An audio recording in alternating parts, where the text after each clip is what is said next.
My name's Jamie Delap. I'm the Managing Director of Fyne Ales, a brewery from the west coast of Scotland.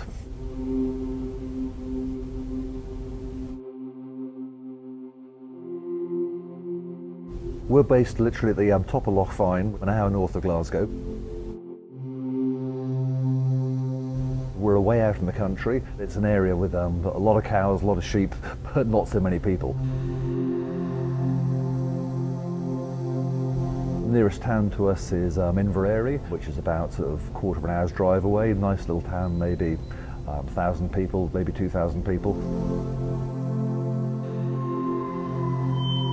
The farm was bought by my great-great-grandfather well over 100 years ago. Traditionally the farm was a big sheep farm, but it's at various times been mixed sheep and cattle. Since we started the brewery, we've introduced our own herd of highland cows. These are the big shaggy cows. The quality of the beef you get from the cows is excellent. They're a really slow-growing animal. They live outside all year round in Scotland, so they can take anything that the Scottish weather throws at them, and they're just sort of imperturbable, just sit, eat, chew, be themselves in the environment they're in. The brewery was started back in 2001 by my parents. Farming's a fairly tough game, and we're looking for something different to do to bring into the area. At that time, in the west coast of Scotland, the beer scene was really terrible. There was boring beers on keg fonts, very little real ale. And at the time, we thought, well, this was an opportunity just to sort of start to give some life back into the place, bring some extra revenue into the farm, do something a little bit different, and create some great beers to sort of bring back into the area. And so it started like that, just really sort of making some nice beers to sell for local pubs, get them back into the British real ales, but doing British real ales with a bit of a modern twist. And I think that's sort of been one of the benefits we've had, is that sort of because there was really nothing in the way of good beer anywhere around us, people were actually quite open, so people didn't have particular expectations about what our beers ought to be. So that gave us sort of a fairly wide degree of latitude in terms of being able to experiment. The main sort of farmhouse had sort of sitting around it a courtyard of buildings which used to be the old milking parlour, the feed shed and the tractor workshop, an ancient little courtyard of buildings. The original brewery's in one of them. We've got a nice little brewery tap and shop in another one of them, and the other one's our sort of bottle store. Then alongside that we've got a big sheep shed, and what we've done now is now put a second brewery into the first bay of that sheep shed.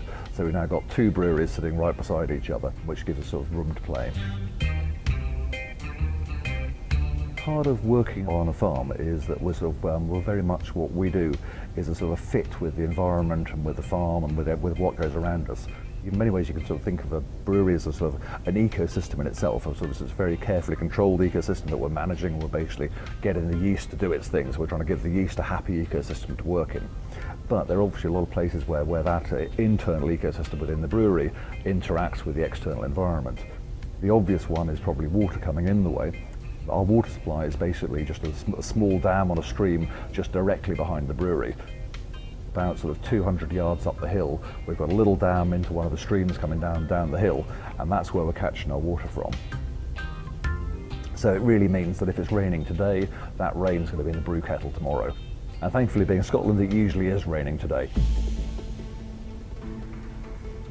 So staying on the theme of integrating with the environment, all of our spent grains getting fed to our herd of highland cattle. All of these spent hops go to a sort of local girl who has a set of polytunnels and does some market gardening sort of operation. And then we treat all of our water through an effluent treatment plant, and we have a salmon river that runs straight past the brewery. The salmon river is one that sort of went almost extinct about 8, 9, 10 years ago due to too many fish farms in the loch leading up to the river. But with the local fisheries trust, we've been working with the fish farms to get them to improve their farming practices, which has enabled for the wild fish to get back to the river again. And then we've been working on a restocking programme for the last 10 years, so we run our own hatchery to restock the river with salmon. So again, we have to therefore really treat that environment with a lot of respect, so the quality of our effluent treatment plant has to be really high to make sure that whatever we're putting back into the river is going to be absolutely spot on, it's not going to cause any problems for the salmon.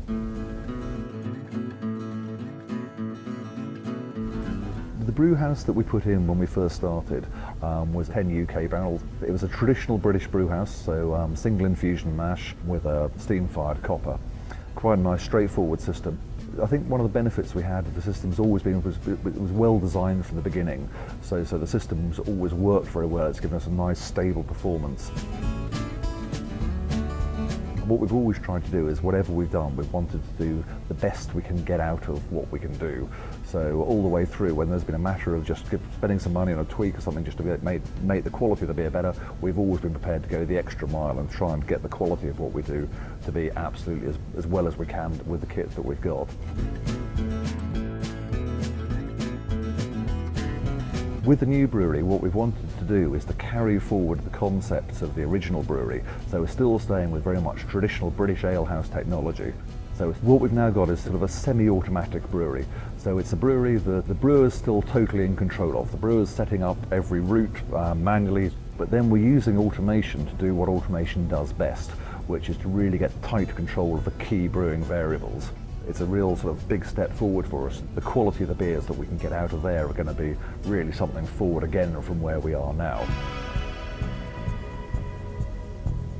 The concept that we're basically about with our brewery, it's about trying to take the best of the British brewing tradition. So we are very much a traditional British ale brewery, but what we're trying to do is to do that at the best level we possibly can. Trying to look and learn from a lot of what's been happening over here in America and taking those ideas back to the UK.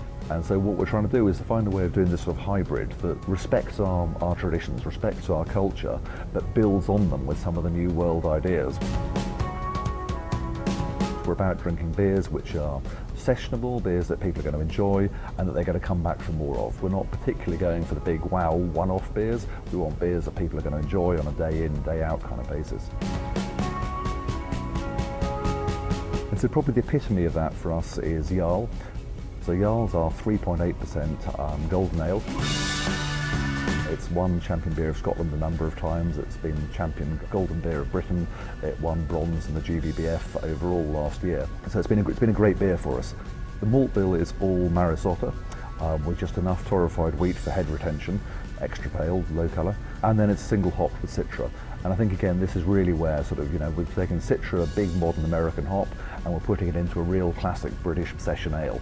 So you've got this bright, fresh, fruity flavour. Then after that, we really like to experiment. We have a range, you know, we have our classic British bitter in Maverick, which has its niche and really works well. And we have a number of other good solid golden ales with Avalanche and Hurricane Jack. And then we have a lot of different seasonal beers. We do a lot of specials. You know, we have our core range of about, I suppose we've got about 10, 12 beers now in the core range. And then every month, 2 months, we're trying to knock out something different and trying to experiment, do things a little different and see what flies.